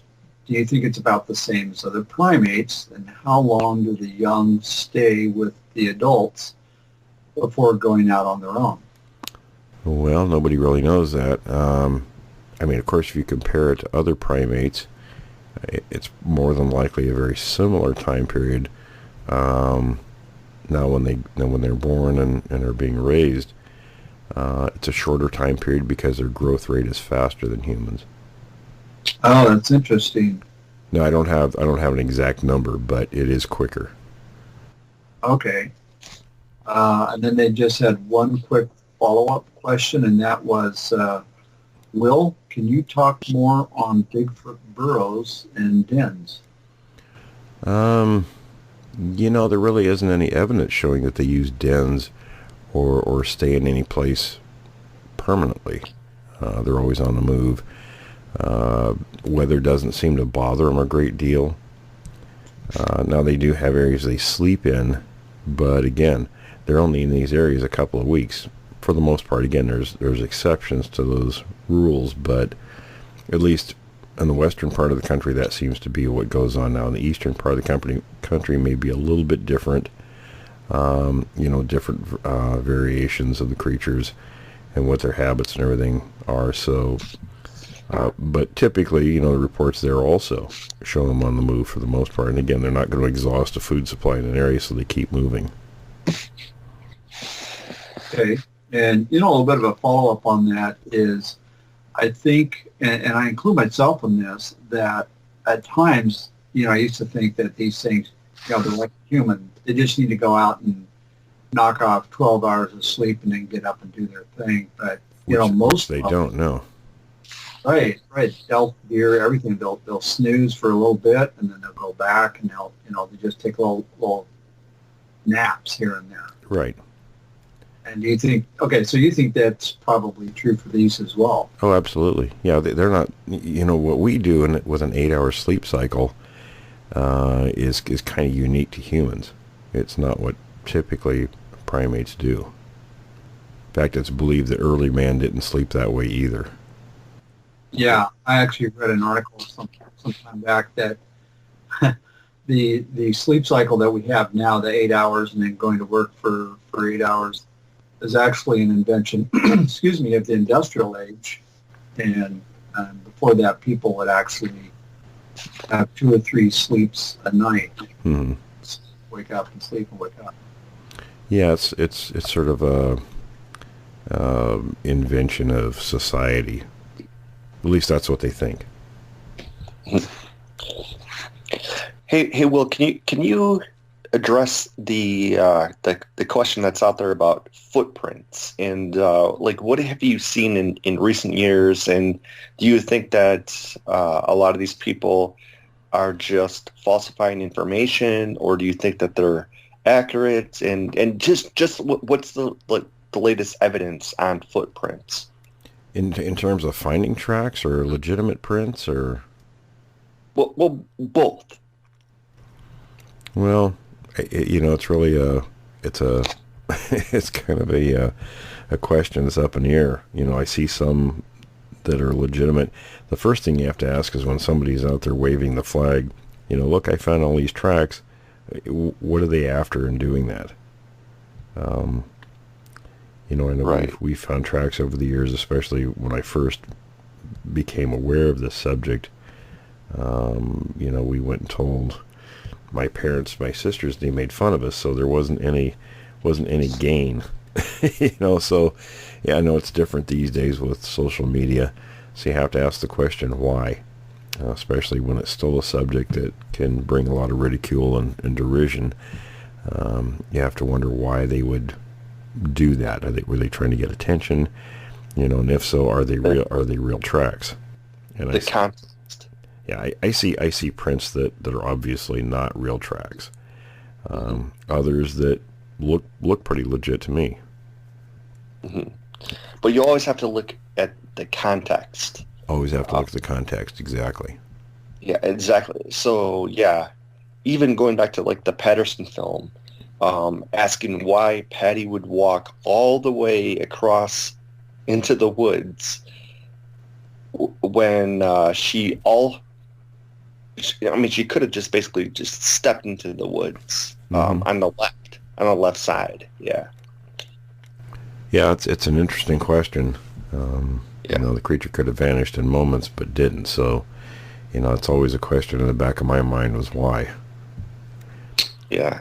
But now we also see people with these, talking about footprints again. If they're the same people finding tracks over and over and over and over again, consistently, I have to question that because it's not something that you find easily or often. Mm-hmm. And especially since the creatures may actually be aware of their footprints and go out of their way to not leave them just any place. Right. That was actually my next question, is how aware of they are of their actual footprints. Well, a creature like this, I would assume is fairly, we know they're fairly intelligent, but a lot of predatory animals are aware, of course, other predators scat. And we've talked about that. Where a larger predator will actually defecate on a smaller predator's scat, marking that area as their hunting area. So a creature like this, might very well be aware of footprints. And especially if they watched humans over the years, tracking game animals, watching their footprints, tracking footprints, they may very well do the same thing. Mm-hmm. So it's possible they could go out of their way to not leave their footprints where they're obvious. Now, areas like Bluff Creek, when that was going on from the late 50s through the late 60s, that's a different situation because there weren't people in there until the late 50s. The area was inaccessible. So when they started punching those roads in, pardon me, they started finding all these tracks, and I think it was just a matter of that they weren't used to concealing prints in that area because nobody was there, nobody had been in there. And it was only periodic. It was only every 2 or 3 years they would find tracks in there. And then with all the people in there up to the Patterson filming, after that there was nothing. So, when you start getting a lot of people in an area, then they sort of leave that area. Or if they are still in there, they may be actually going out of their way to not leave their prints where people are going to find them and then be attracted to be in there. Mm-hmm. And how deep into the woods was that location? Bluff Creek area? It's, the creek itself overall is about 13 miles in length from the mouth to the headwaters. The film site's about 7 miles upstream from the mouth. So it's quite a ways in there. Yeah. So Patterson, when he filmed that was way deep into the woods, though. Yeah. Oh, yeah. Yeah. And it's near an area where there had been a lot of track finds and over those years. So, yeah, it wasn't like they were just driving along the highway and a couple 100 feet off the road. There it is. It was quite a ways into there. Mm-hmm. Talking about tracks and footprints and that sort of thing, kind of along those lines, we've heard quite a bit of accounts where people said these things come up and slap the side of the cabin, or their house. Will, are you aware of anybody, any reports where it slapped the side of their cabin? Oh, yeah, and quite a few, actually. Okay, and they leave a handprint that you can go up and see, like maybe some dirt or something like that. I know there's one that sticks out in my mind. By the time we got the report, of course, it rained and there wasn't anything on the structure, but in the Columbia River Gorge, and this was in the late 80s, I got a call that there was these little, I don't know what sort of cabins they were. They weren't long-term livable kinds of things. I guess they were more like little vacation things that locals had built, and this one was actually partially on stilts because it was on a kind of a steep slope, and it wasn't very big. It was only big enough for maybe 1 or 2 people to stay like a weekend in. But apparently the occupants got a rude awakening one night where this thing slammed the side of this structure pretty hard, and there had been a handprint on it, a muddy handprint. So it does happen occasionally, but a lot of times you get the report late, and weather conditions have removed whatever marking was there. There were scratches on the side of the building in the wood, but whether that was the creature or not, we don't know. Yeah, that's kind of fascinating, though, isn't it? That because we know there's quite a few reports where people say this thing, and it's got to be unnerving. 1 or 2 in the morning, and wham! Yeah, I think that'd be a hell of a way to be woke up in the middle of the night. It'd be kind of an underwear changing moment.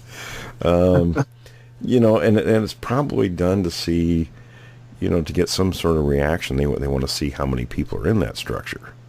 At least that's what I'm thinking. I mean, why else would you do it? Yeah. Mm-hmm. Yeah, definitely. It's like, hey, wake up. Let's get a head count. Yeah.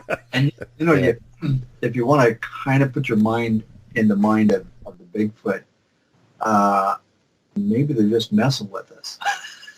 Hey, watch this. Yeah, let's go up. I can relate to stories doing like that when we were in the service, but... Yeah. But it's, when we were doing it, it wasn't the smartest thing to be doing, but, doing border duty back in 1979 on the east-west German border. But with these things, I think because they do things a little more practically, there had to be a reason, or in all these cases, there has to be a reason they're doing it. So I don't know that it's just for messing with people. They want to gather information. Right. And it could be that if there's no reaction, then maybe they're they would, attempt to break into it to see if there's any kind of food. Maybe they've seen or smelled something around there previously. Oh, yeah. So best thing to do is turn the lights on. Yeah, if there's somebody there, then you don't mess with it. It's like, crap, we have to try another time. But yeah. Yeah. Well, and we have heard about this, but is it common, or has there been more than one report where people have had these things in their house? Yeah, I mean, and there's some of these abandoned places that we've heard about where they will temporarily, I don't know if they occupy them necessarily, but there's been activity in them, where they've gained access. So, and maybe sometimes when they're slapping these structures, maybe that's what they're doing to see if there's nobody there. And it might be something that they do periodically before they would actually try to enter a structure like that. If there's nobody ever around, they're abandoned. Who knows? Maybe they're caching away some kind of food or something in those places. But and right, it doesn't that relate to like peeking in windows? Could be, but I think that's something different. I think when they're looking in windows, they're seeing what's available, what kind of people are there, and usually, and it's a little unnerving. Usually, they're looking in at kids. Right. And I don't think it's because they find them cute. I think they find them a possible sack lunch. So. Yeah. Vulnerable. Yeah. Vulnerable, exactly, because as a predator, you're going to go after the most vulnerable in a species. When you look at what lions, etc., do in Africa, you watch these shows, and almost every time when they're hunting, they go after the young, they go after the weak, they go after the old, etc. Yeah, you're absolutely right. Like there was a show on Animal Planet, and it was just about some hunting show in Africa, and they show exactly what you're saying. They showed a couple of lions, and they were hunting a zebra, and the poor zebra got killed, and then you had the little young one there that and you knew what was going to happen. I mean, after they killed the adult, the female, the mother, they were going to kill the young one, and that's exactly what happened. So sure, when you go after, you're not going to attack, the most robust member of a group, because again, if you get injured in nature, it can mean a death sentence, and animals know that instinctually. So it's a much less threat to your existence if you go after the easiest prey animals, right. Which means, again, the young, old, whatever's weak. Exactly, yeah. Now, let me ask you, Will, do you think that they will attack humans not just when they're interrupting their hunting episodes or invading their territory, but are they just like that type of predator that they'll just kill anything? It doesn't matter. Oh yeah, or do you think they're very opportunistic, and we're certainly on that list. But the problem with them attacking us is we're a bit more of a challenge, and not so much that we're not an easy mark. We're actually a pretty easy mark. The danger for them comes in that we come back in numbers. Right. So I think that we're more confusing to them. Well, we're a danger to them. Yeah. It's like we go after things that are a danger to us, but it doesn't mean we're not going to do it. Mm-hmm. They just, it's for, we're opportunistic too. We think of ways to go after things that are dangerous to us. When we can do it, when it's advantageous, and these things will also, they will certainly take a person if it's an advantage to them. Mm-hmm. But it's not as likely as because they have typically plenty of prey animals to go after, but it doesn't mean they won't take a person. Right. Right.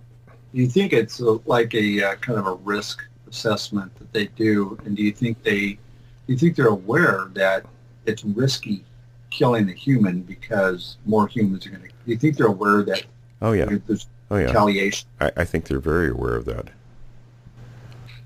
I think it's part of their instinct over time because it's happened, for many generations, and long before written history. I'm sure it was much more prevalent, but they learned very quickly what it was to mess with Homo sapiens. Yeah, interesting. Yeah. So, Will, I have kind of a follow-up question to that. And again, this might require the help of a psychologist to know that what their behavior is.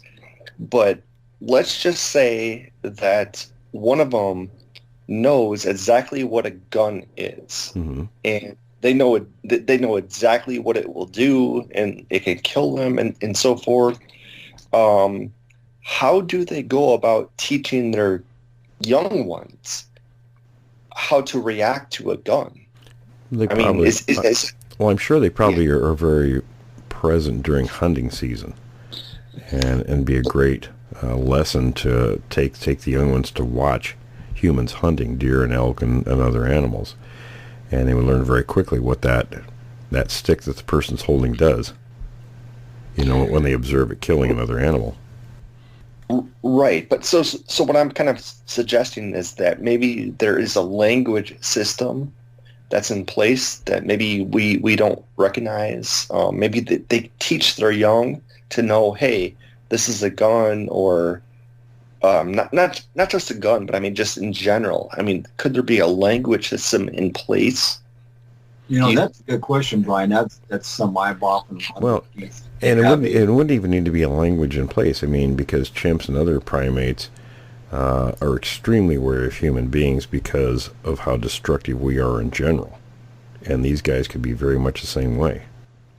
Mm-hmm. I've wondered that question, excuse me, as well, because I think these things do some sort of coordinated attacks and pack hunting, so they must have a way of communicating non-visually.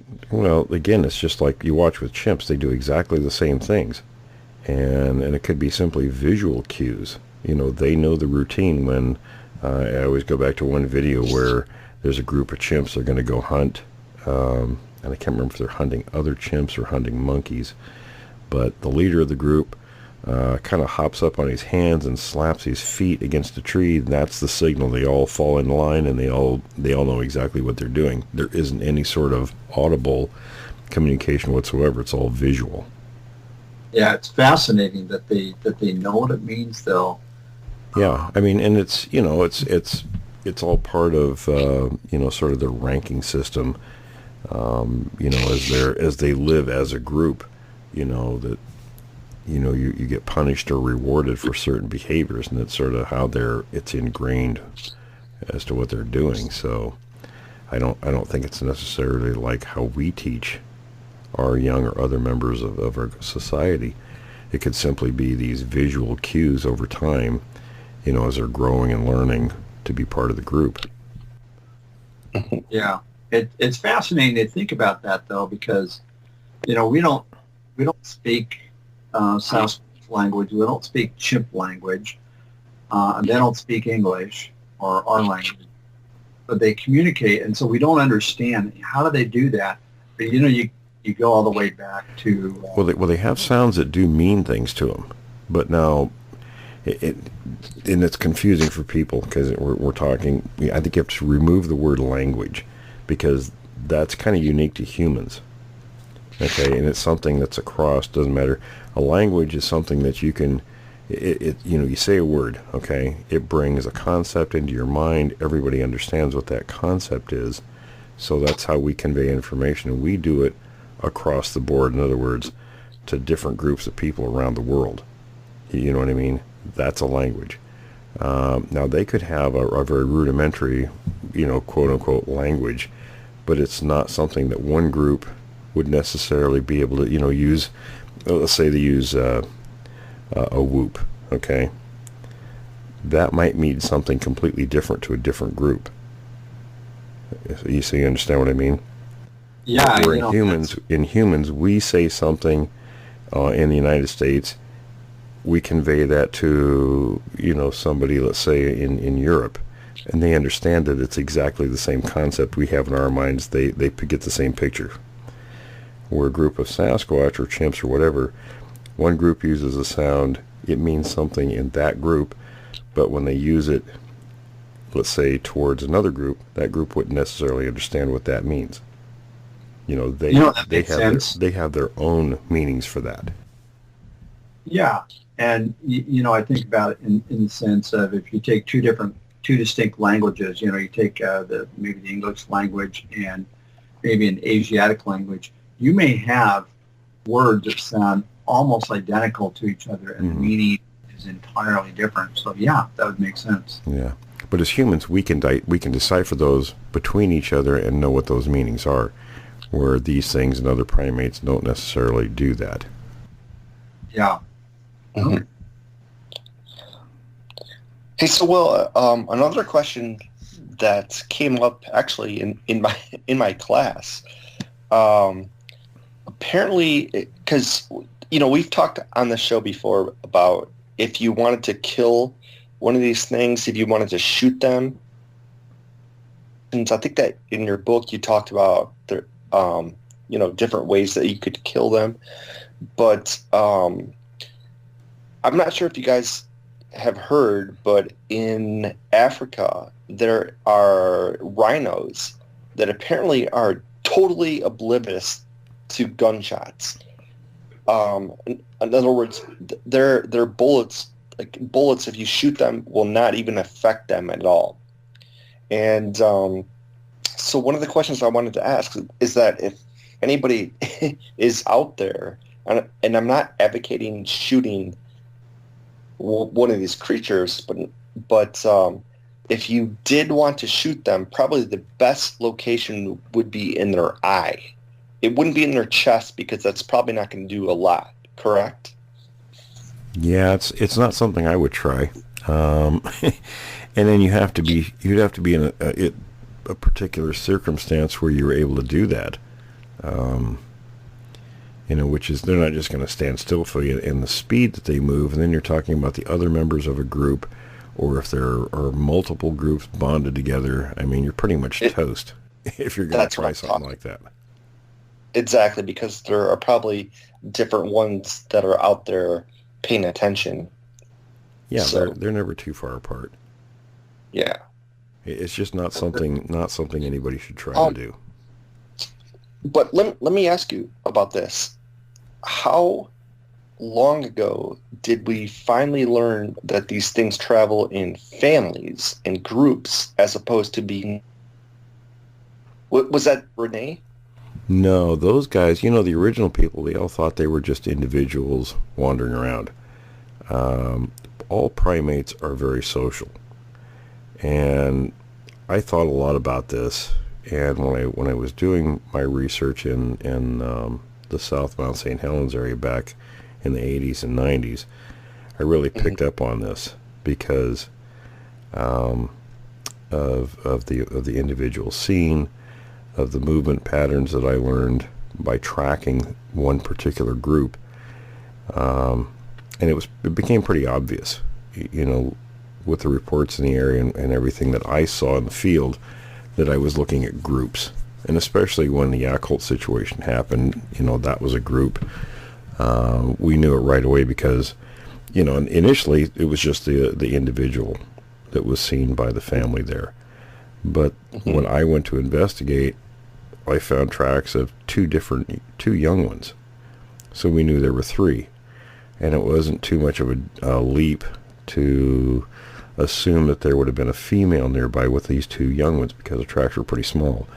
About a month after I told the family to keep their eyes open, I got a call one night. They see the female in the yard under the big lamps that they had out there. So obviously there were four of them in that group, and other reports corroborated that. So it wasn't too much of a stretch to start looking at other regions and seeing this exact same kind of thing going on. So we knew, at least I knew, the groups comprised generally 4 to 6 members, sometimes less, sometimes a little more. It just depended on the area. Right. So what's the average family size that you've come across? I always say 4 to 6 members. But do they sometimes interact? Like different groups interact with Yes. one another, or Yeah, sometimes they will. so sometimes you could have groups of 12 or more. Sometimes they'll perhaps. actually bond together, but it's temporary. It's temporary. They don't do it long term. Mhm. And it depends on whatever it is, and it's unknown what the reasoning is. They would bond together temporarily, but sometimes they will. Interesting. Okay. Now, Yeah, there's that groups- is it. now if it's, let's say there's 3 groups bonded together, say there's 10, 15 individuals. Some of those groups there's usually one alpha that's going to be kind of in charge of all of them. It'll be the dominant alpha, and then the other alphas will be subordinate to that one. So there's a hierarchy. Different groups are more dominant than other ones. Okay, so let me ask you about that. Do the alphas, if there's one alpha, is there any kind of rivalry that they might attack each other? That's kind of unknown yet. Usually, one alpha is going to be more dominant than another one. So if they bond together, they'll fall in line. In other words, a less subordinate or a less dominant alpha will be subordinate to the more dominant one. And I guess while they're in that configuration, they'll be a sub-male instead of an alpha. And do they all kind of group attack at, like, when they're hunting down a deer, for instance? Do they all kind of group attack? They will sometimes. Sometimes they hunt as individuals. Sometimes they hunt as the group. Okay. That's interesting because if a group came together, then they would have to have, some way of doing the coordinated attacks. I can imagine if you had 2 groups, 6, say just hypothetically, you got 6 each. Now you got 12 of these things out there doing coordinated attacks. They're going to require more food, right? Right. Now, when they bond together, it's not usually hunting deer, elk, or animals like that. That's usually in response to human activity. Oh, okay. Yeah, because they can't. It's really difficult, especially when you're trying to feed yourselves, and that governs usually the group size. So you can hunt animals and pretty well feed 4 to 6 individuals. When you get a group that's large like that, it is very difficult to do that. I mean, I guess unless you're going to wipe out a whole herd of elk or something like that, and we don't see that. Yeah, and I can see that if you got 2 groups together, there could be squabbles. There could be, sure. And usually when we hear those kind of things, with a lot of the vocals and things, it's like with chimps. One group encounters another one. There's a lot of squabbling until the dominant male, the dominant alpha, settles that dispute, and they go their way very quietly. Yeah. Hey, so Will, I just spoke. Everybody needs to just shut up and we've heard that. That's actually been observed. Yeah. Hey, so Will, I was kind of a follow-up question to that. When they hunt, let's say a deer or an elk, and you have a group of them hunting a deer or an elk, do they just hunt one, or are they looking for multiple deer or elk? Could be either way.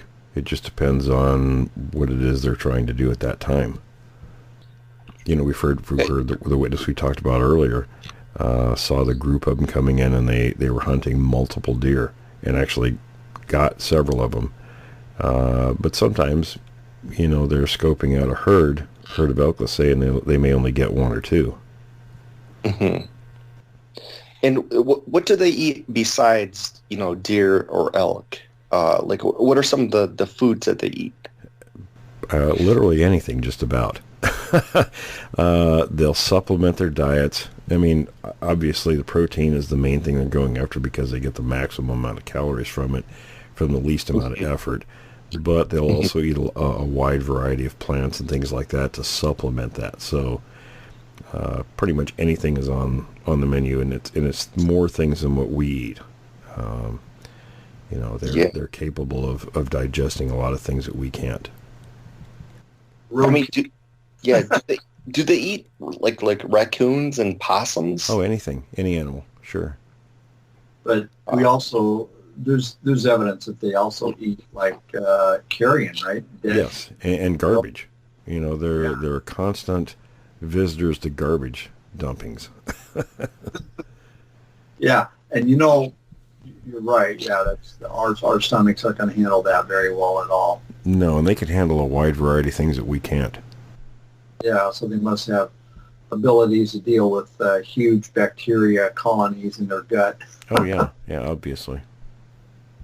I got a guy here, one of our listeners, Chad. He's written us a few times, so thanks, Chad. He always has excellent questions, and he's given us a comment here. He really enjoyed the Bill Bunn's shows. He said that he was an excellent guest, and the level of detail he provided regarding costume manufacturing in the film forensics was tremendous. So thank you for that, Chad. He really enjoyed it. So he's got a kind of a technical question here, and he says, have there been instances that you're aware of where a Bigfoot's been spotted on high-quality thermal imagers, and perhaps a search and rescue or law enforcement helo, because, they have thermal imaging equipment. He works on helicopters himself. I believe that's what he does. He said, I've worked quite a bit with thermal imaging on military aircraft, and I know it'd be very easy to find and lock on and do an auto track as something as warm as the Sasquatch. So any thoughts or comments on all that? Mouthful. Well, I don't know that law enforcement, they'd have to have something specific to go after and a reason to do it. So it's not just something randomly that's going to happen with them. Federal sources, I'm sure it's possible. They're not going to talk about it. Yeah, they don't contact us and give us up. No, we're not going to be sent images from them. At least not anything we'd be able to share publicly. Yeah. I'm just going to throw in a thought, though, if I can, and that is, these thermal imagers, if they could pick up a bear, grizzly bear, or something like that, as long as it's close enough so you can get the resolution. This is just my own opinion, not Will's or anybody else's necessarily. Possibly, yeah, maybe it could. Well, with thermals, a lot of the ones that are obtainable, we're talking, $4,000 range, and everybody's thinking, well, that's a lot of money. But for the good ones, you're talking upwards of $25,000. That's the kind of thermal you need to really get some good images of these things, and you're talking a lot of logistic support behind something like that. So it would be quite an undertaking. So it's not something that just anybody would be doing. And again, then we go back to federal sources. Now, whether they use that particular method of doing it is not what I've been told. Yeah. And I don't think you can pick that stuff up at the local sporting goods store either. No.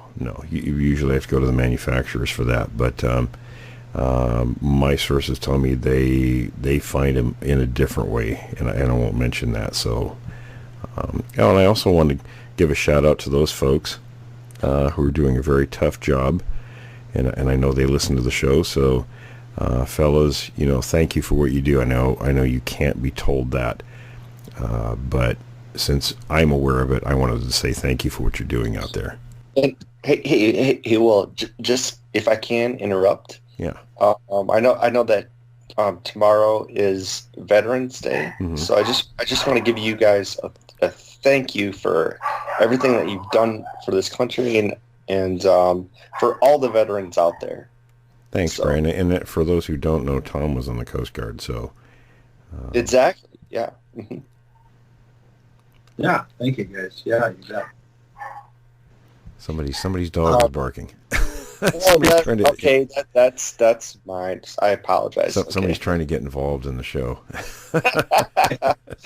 No, that's fine. They're just going crazy. I think that there's somebody out there in the in the yard, and they're just barking like crazy. But you've got your own early warning system there, Brian. Yeah. Well, fellas, what do we have in the way of questions still? We've got about 6 minutes. Well, okay. We got a guy from Douglas County, Oregon, so kind of my neck of the woods. This is from a gentleman named Rusty. So Rusty, thank you. And he said, personally, he hasn't been engaged with the topic for very long, just over a year now. And again, thanks, Rusty, and it's a fascinating topic. He says the accounts and the evidence seem to constantly pile up but lead nowhere. He said, to be honest, going out looking for signs and asking locals just points to one direction. Yes, they do exist. He goes on to say, I understand that there's no lack of evidence, but more a lack of acceptance. Yes. So why don't we just keep beating the same drum? Well, we do this show because it's interesting for listeners, and it kind of keeps people aware of what's going on. When it comes to field work, there isn't a lot of, I'm not going to point the fingers at people, but there's just a lack of real quality investigation going on.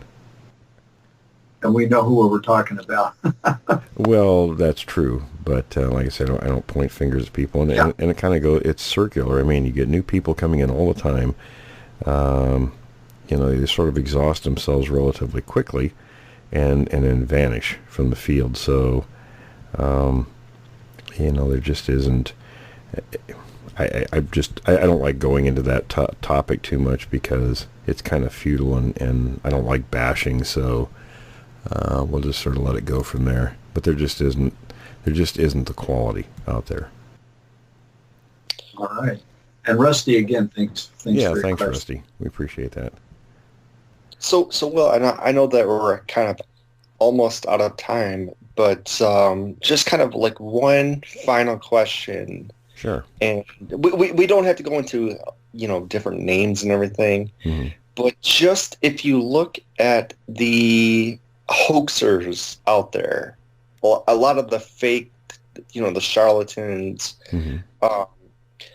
has it kind of been frustrating for you as an authentic researcher that you have to deal with some of these idiots out there? Oh, it's very frustrating. And especially because you try to get witnesses to come forward to talk about something that's very difficult for most of them to talk about because they're having a hard time dealing with what it was that they saw or heard.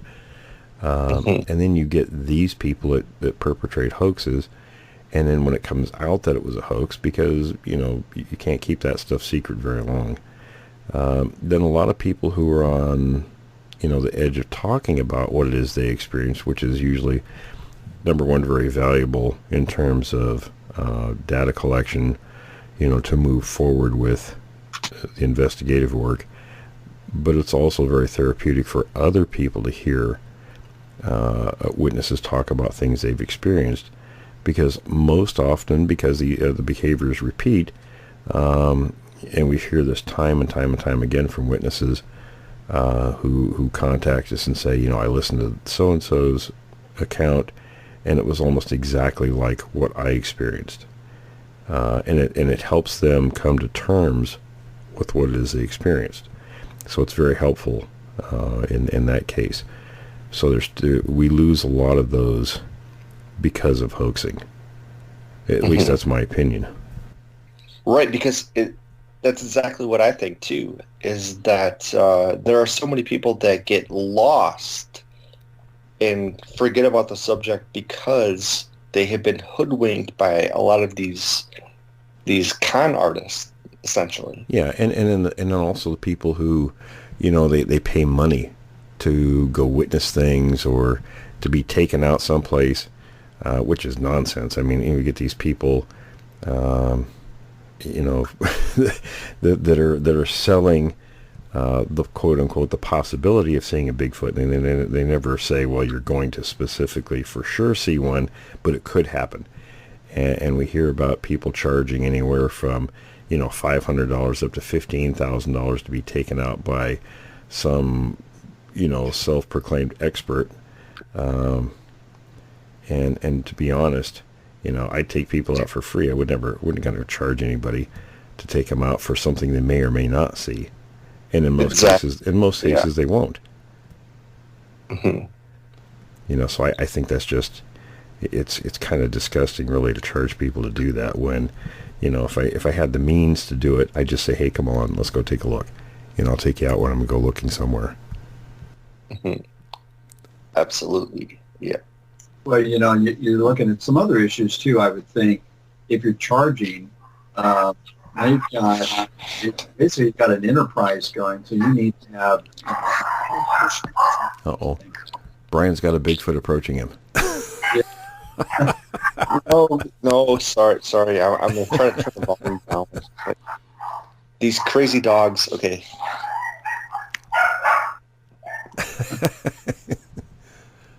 Go ahead, Tom. What was your... So the point that I was making is, it's for the people that do that.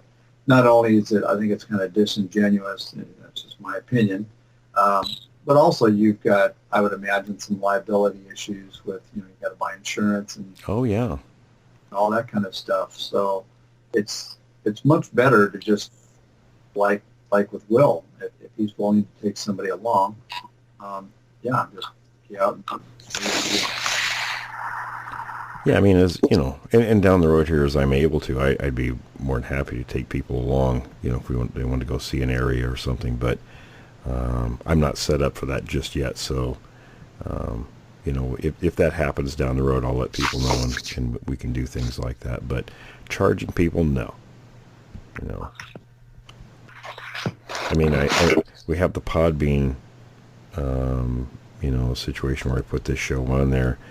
And for those who wish to pay, that's $5 a month, and it helps cover some of the cost of paying for the website and things like that. But it's not a big money maker. In fact, I've even considered quitting doing that and just putting a show on YouTube. But that's something we'll decide later on. But charging people to go out and look for Bigfoot, no, that's ridiculous. Yeah. Well, fellas, any final thoughts? You want to bring up anything again about the readings, or maybe doing something different if people have ideas what they'd like to hear in the third segment? Be sure to let us know. Well, I'll just say, once again, happy Veterans Day to anybody that might be listening out there, and if anybody has any encounters that they want to tell us about, you can email Tom at encounters@creekdevil.com. Yeah. And same thing with questions. You can do questions at creekdevil.com. And I just want to thank everybody that has written in. We haven't gotten to all of them yet. There's a substantial backlog. We just kind of weed through them. So if you've asked a question and you haven't heard it on the air yet, be patient. We're getting to it. And same thing with your encounters. A pretty substantial backlog, and we're just working through those. I just can't thank everybody enough for all the information and encounters that they've sent us. Yeah, and there's been people I've seen on the comments on YouTube, who've had encounters. And, if you've got something you want to share with us, contact us, at the website at creekdevil.com. Because a lot of times I don't have time to, get back to those comments or respond to them on YouTube. But, so if you have something you want to share with us, contact us at the website and we'll get to you. And you just scroll to the bottom of the website because it's kind of long with all the episodes. Right. But you go to the very bottom, there's a link down there where you can reach out to us. And also each one of the shows, we have our address so you can contact us as well. Great. All right, fellas. Well, listen, we'll wrap it up for this time. And folks, this the third segment today. This is the last of Jim's narrations we have. So we're going to work on whatever it is we're going to replace that with. And Jim, if you're listening, thanks, buddy. We certainly appreciate that. Hope everything works out for you, okay?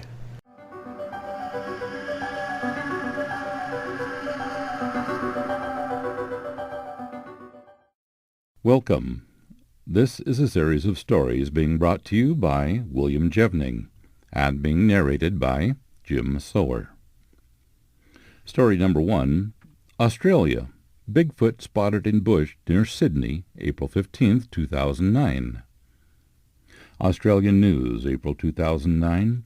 2 backpackers on a year-long trip around Australia got the fright of their life last week while they were out trekking in the bushland in the vicinity of the township of Leura, not far from the well-known Katoomba landmark, the Three Sisters. It was early evening, and by the ladies' own admission, it was a bit late to be by themselves in the bush. Ingrid Schoen, 23, of Germany, and Addie Hansen, 22, of France, decided to head back into town when they heard the breaking of branches and loud footsteps heading towards them. Ingrid turned on her torch to light the track in front of them, and at this point they both claimed to have seen what they now describe as Bigfoot charge away into the distance. Admittedly, we did not get a close look, but we think that what we saw looked like the American Bigfoot, basically covered in hair and about 2 meters tall. It definitely had no clothes on and was not human.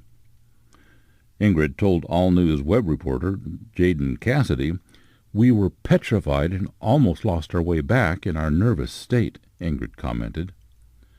The Blue Mountains is believed to be the home of a creature known as the Yowie, basically Australia's version of Bigfoot or the Yeti.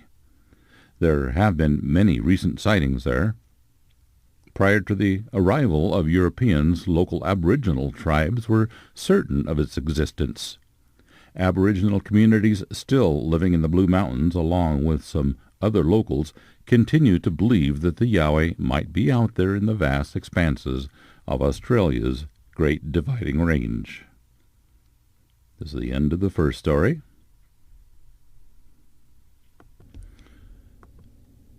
Story number 2. BBC's Online. So Weird, Lionel's Guide. The Ape Type. They're all big, they're all hairy, they're all colossal cocktails of man, ape, bear, and occasionally goat, but they're all over the world. Yeti in the Himalayas, Sasquatch and Bigfoot in North America, Yaren in China, Nguoi Rung in Vietnam, and the Yowie in Australia. Most of the time they're more frightened by the spotters, but they're not always harmless. An adventurer named Bauman was working as a trapper with a friend in the Wisdom River area in Montana. One night, when Bauman got back to camp, he found his friend dead. There were huge bite marks on the body, and the man's neck had been snapped by something with far more than normal human strength. A few days before the tragedy, they had both seen a strange humanoid creature which they reckoned was about 7 feet tall. And this story was reported by President Roosevelt, so it must be true. American presidents don't lie, do they? In 1924, Al Osterman claimed to have been abducted by a whole tribe of Sasquatch. He was asleep in his sleeping bag when one of them picked him up like a rag doll and carried him away. As the creatures made no attempt to harm him, Osterman, who always kept a loaded rifle by his side when he was out alone in the wilds, did not wish to harm them. He finally got away by giving snuff to their leader and running away while the Sasquatch chief was sneezing uncontrollably.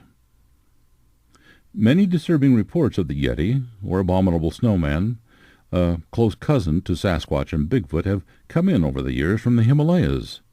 In 1974, on a plateau 14,000 feet up near Mount Everest, 19-year-old Lakpa Sherpani was knocked unconscious as she tried unsuccessfully to defend her yaks from a Yeti which killed several of them by twisting their horns until their necks were broken. This story comes to us from BBC Online. The end of story number 2. Story number 3. Alaska Magazine, September 1998, Volume 64, Number 7. Nathan, the Brushman, by Velma Wallace. Sasquatch, or something like it, appears in the legends of the northern Athabascan Gwich'in people as Nathan, the Brushman. Is he a myth, a monster, or a lonely man? The Nathan was held in fear and admiration, although none could swear he ever actually saw one. If someone dared say that they did, people laughed, yet some believed. It is said that the Nathan, also called Brushmen, were men who were ostracized from the group for disobeying tribal rules. The rules of the wandering Gwich'in bands were simple and stern because survival was their main concern. The rules helped the people to survive their harsh environment, but they also were social requirements meant to keep peace. Some men, and occasionally women, did not abide by the rules, so the band leaders would ask the person to leave. The condemned person usually tried to prove he could survive without the group, but isolation taught otherwise. Physically, survival was possible. Emotionally, the human craved companionship. The rejected person would find himself slipping into the guise of a Nathan. He would hover behind bushes, spying on people.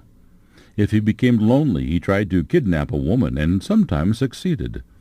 Others saw Brushmen as non-human, but with human appearances and magical powers.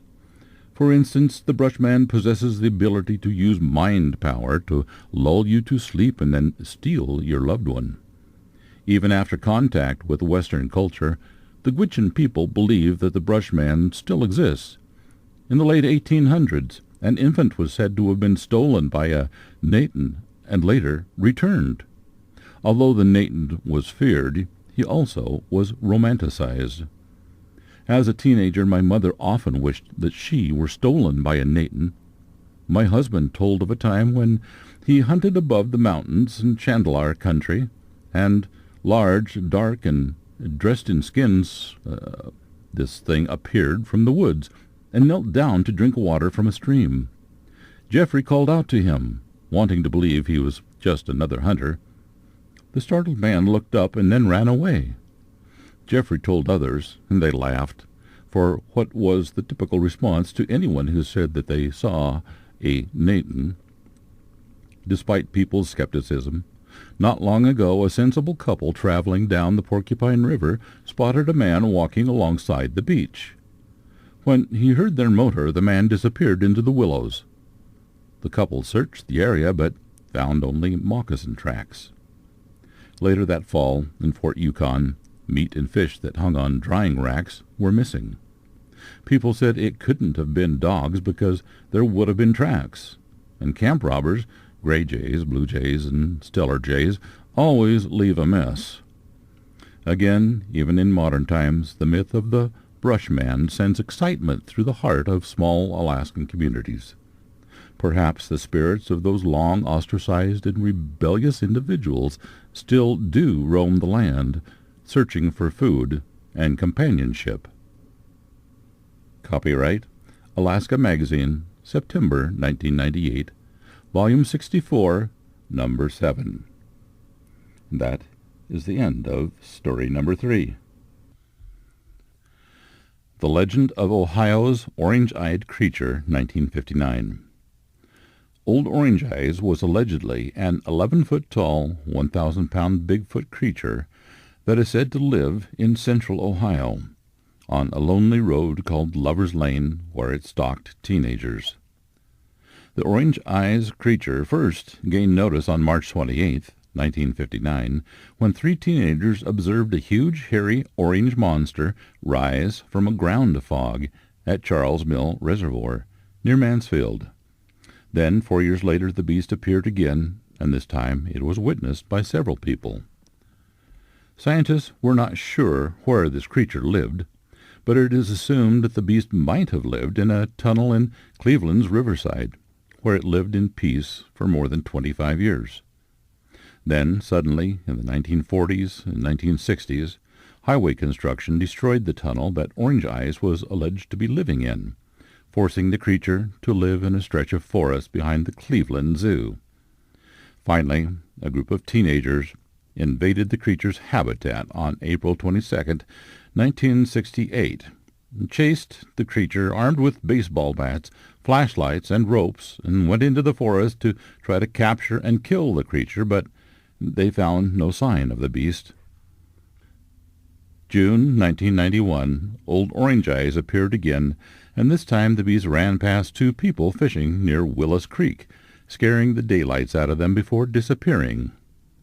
It was said the way to find this creature was on Ruggles Road near Blue Ridge, and if the creature was there, it would appear curious.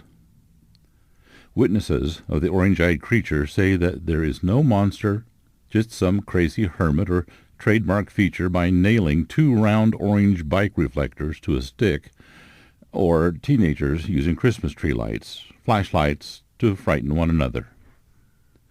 Courtesy Andy Ramirez, Saturday, June 23, 2001, 10:38 a.m. This sounds like an urban legend, and it may also remind you of the Big Head report from Richland County, Ohio, vintage 1978. This is the end of story number 4.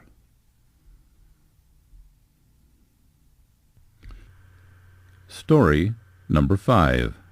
Biddeford, York County, Maine, 1951. Suddenly, there he was, less than 15 feet in front of me. I am a 73-year-old man, and when I was 13 years old, I was on a holiday with my parents in Biddeford, Maine. It was a sunny, chilly day in April. I told my parents I was going for a walk along an estuary leading out to the ocean. When I came close to the flowing, chilly water, I saw a winding stream with sandbanks rising 5 feet in front of me.